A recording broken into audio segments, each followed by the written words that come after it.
Hello, thank you for tuning in to the first installment of our Recruitment Ready series. We wanted to go one step further this year and build upon the report in which we share annually with data points around teachers' motivations, their views on the international school landscape, how they apply to jobs, how they research your schools, and actually give you actionable insights and takeaways, and delving deep into the certain areas within the recruitment cycle to see how you can best build upon your current recruitment strategy.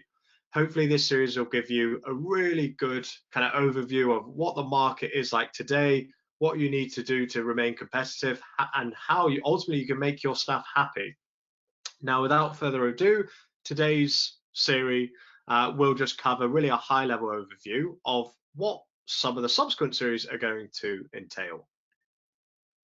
Now on this slide, you can see just a brief introduction in terms of what we're trying to achieve with this. So gaining insights, exploring methodologies, identifying key factors and data, developing tools for which you can use to improve your current school recruitment strategy. And as I said, really learn how to remain competitive in a market which is becoming increasingly more difficult to recruit within. Now, a little bit about myself. I won't spend too much time here, but I have been working in the space for over 12 years now. I've kind of, I guess, lived within that international education sector, both personally and professionally. On a personal level, I did go to international school in Al Ain in the UAE in the late 90s, early noughties. So kind of first-hand experience of the international school sector, and really seeing its growth as well. Kind of, back then, I think it is very different to what it is today. And the student populations it serves, but also the infrastructure and particularly recruitment as well. I think I can speak to my own experience back then, but believe it or not, in the UAE as a whole, there was probably, you could count them on certainly two hands, the amount of international schools you could go to, which I believe today is in excess of 3,000, which says a lot in itself. But back then, by and large, a lot of the teaching staff did tend to be spouses of individuals who had gone over for industries like engineering, medicine, obviously a lot of doctors, pilots, things like that, and then by proxy, a lot of their spouses would teach at the schools who may or may not have teaching degrees and teaching qualifications. So there's been some notable growth in kind of the emergence of what is an international school, who does it serve, how are they, what is their infrastructure, how are they built, and so yeah. Beyond that, as I said, I have taught myself in Brazil after I graduated, and then actually in my work life, I have worked in Qatar and in China. So I've been fortunate enough to both live, but also travel to many countries around the world and kind of experience firsthand these communities and see what's going on, really. Now, in terms of the survey itself that we distribute, as you can see, we try to provide both qualitative insights, but also at quantity. It probably is the largest market study done in the sector with teachers. So we do get over 6,600 responses. You can see in some years we've even broken over 10,000 responses. So it's really given a critical insight into what the educators are saying themselves. There's lots of insights from various angles we can see, but this is, by and large, an aggregated view of what educators are saying. So looking at, really their motivations when they teach abroad, how they go about doing that, how they apply to schools, what reservations they have, what do they consider, lots of fantastic things whereby, we'll be able to share that and how you can apply that to your strategies at the school. And hopefully from a diverse group of individuals as well. One thing to note, some of the percentiles and data points, they may exceed 100%. We do have multi-select responses in some areas so that they're able to obviously highlight different important points to them.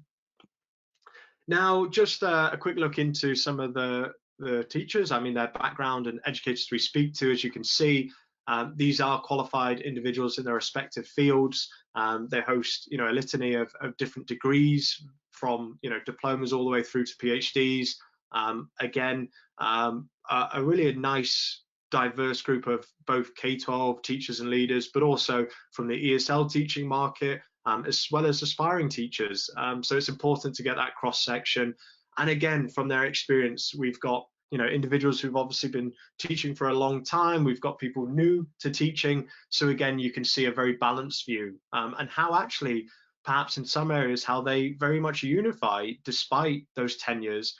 It's quite interesting seeing that they usually hold quite a lot of commonalities amongst them.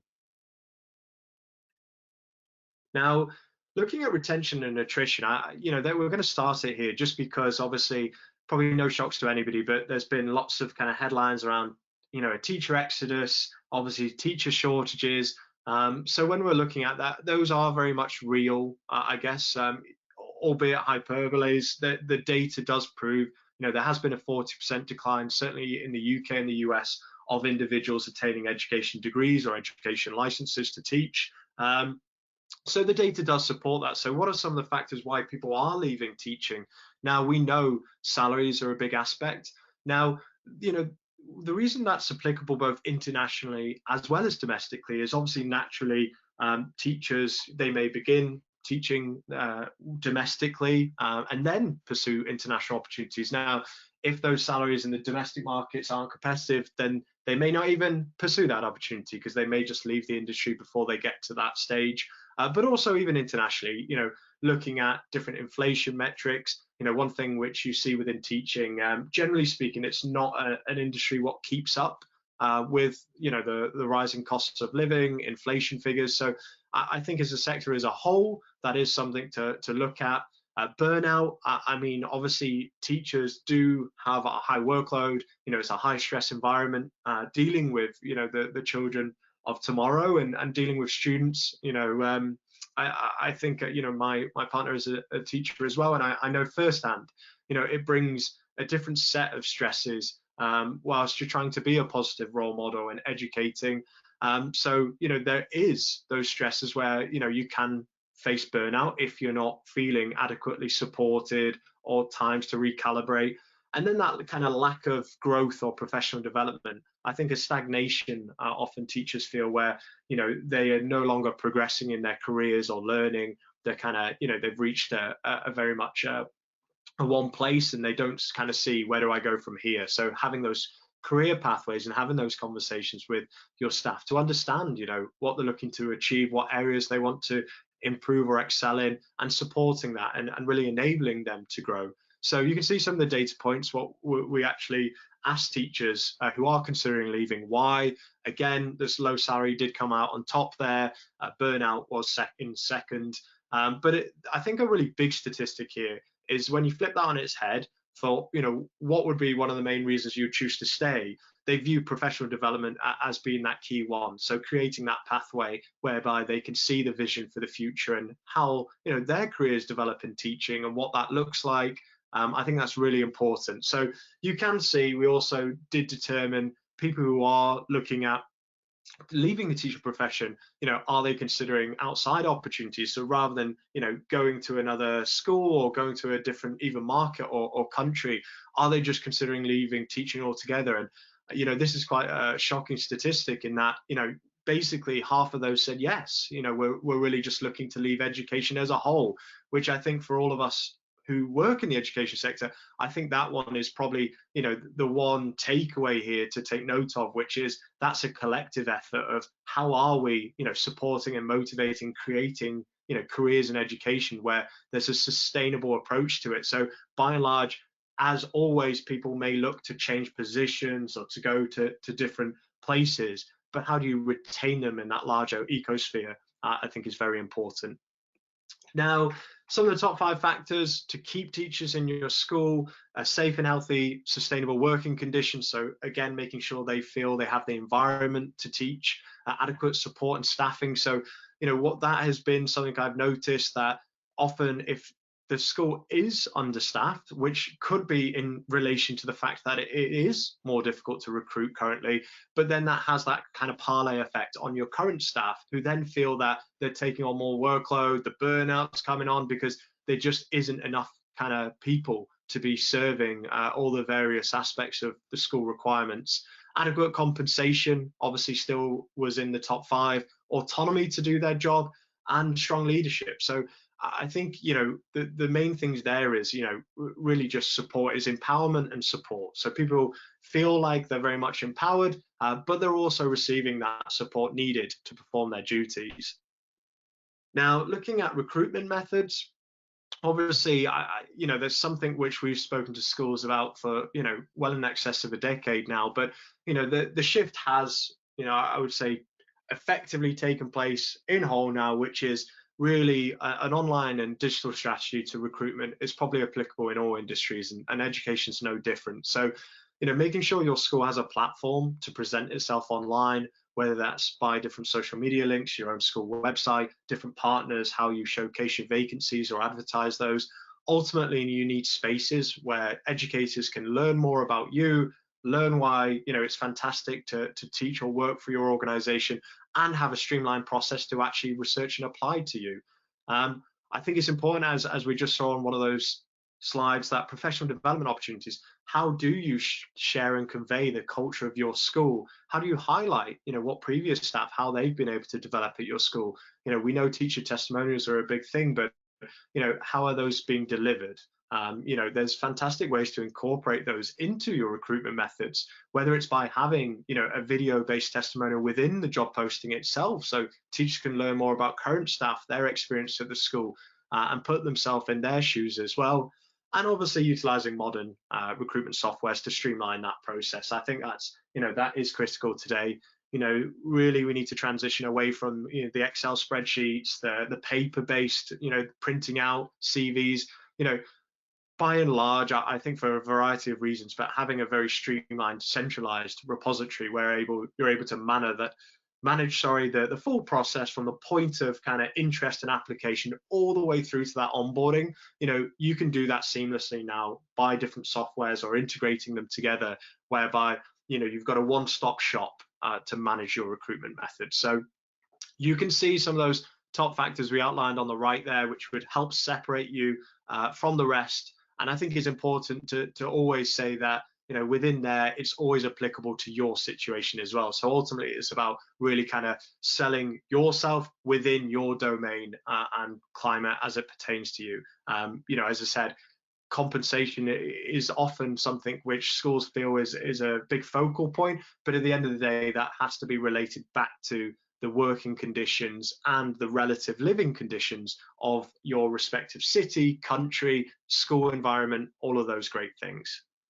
So now if we look at the teacher onboarding, we know it's a vital experience particularly in retention, but also recruitment as well, because that kind of starts there. So once you've been able to hire somebody, you're looking at that onboarding phase, and that a smooth onboarding can lead to strong connections, people feeling like they're assimilated to your school, to your environment, and then that way ultimately their satisfaction is higher and likelihood of them staying in the school for a much longer period of time. So you can see the three factors on the right there, which as they go through it, they want a very straightforward application process, lots of communication within there. So, second is a quick response. So again, being notified of kind of where they stand in that process, and then continual updates. So it's really just about simplicity and communication.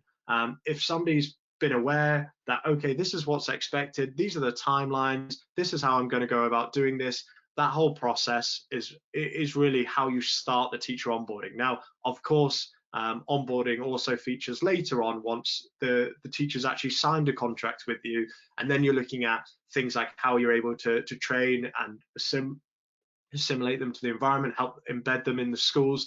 But when we talk about onboarding from a recruitment point of view, it's really by having simplicity and communication.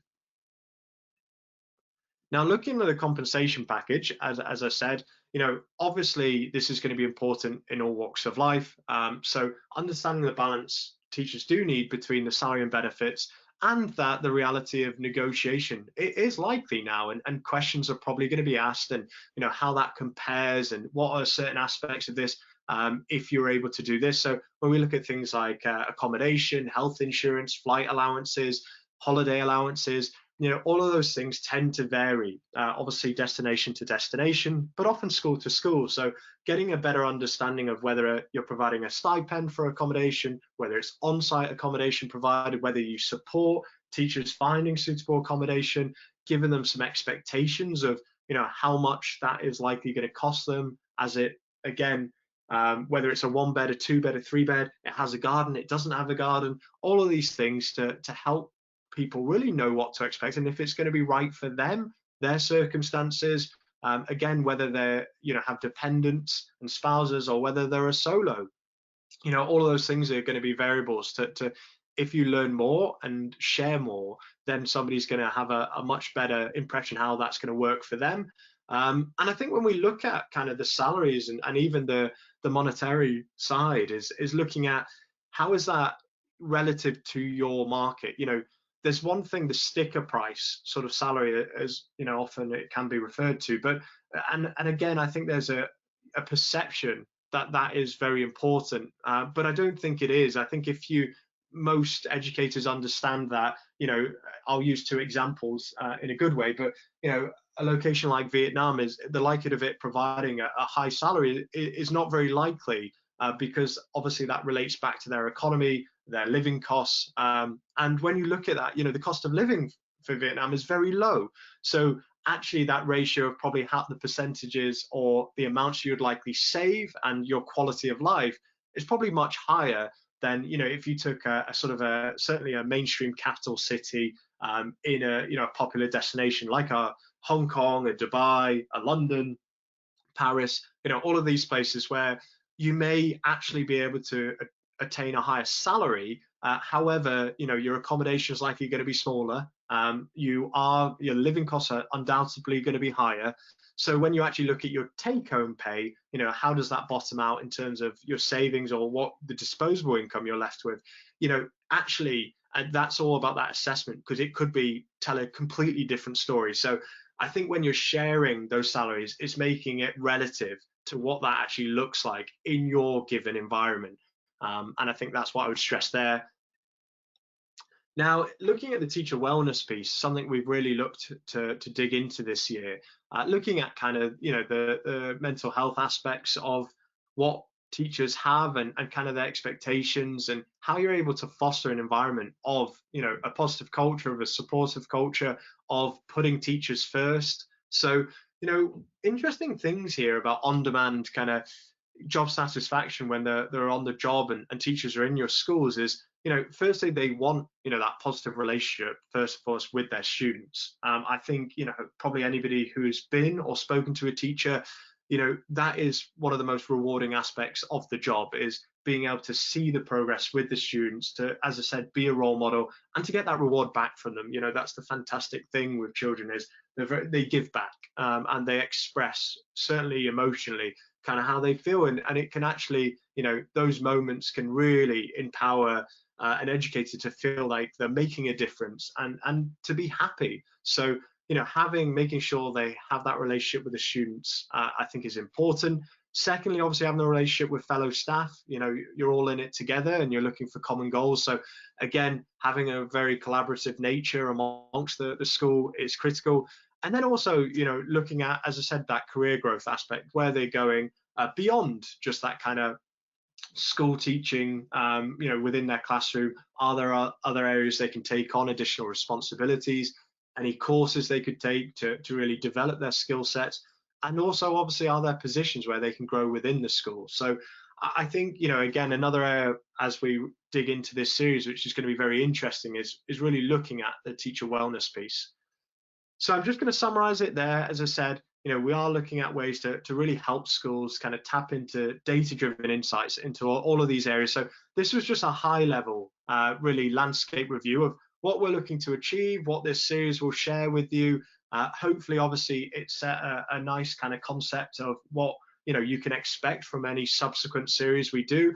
And they will be digging into all these nuances. So when we talk about compensation, or if we talk about teacher wellness, or recruitment strategies, software, they'll have their own respective webinar where we'll be able to actually dig into the nitty-gritty of those areas. Again, the data points as they relate to those, outcomes, again, even suggestions. So hopefully you'll have a lot of takeaways from this series and find it very informative to what you're currently doing and what you may perhaps be able to concentrate on into the future. Thanks again. Bye-bye.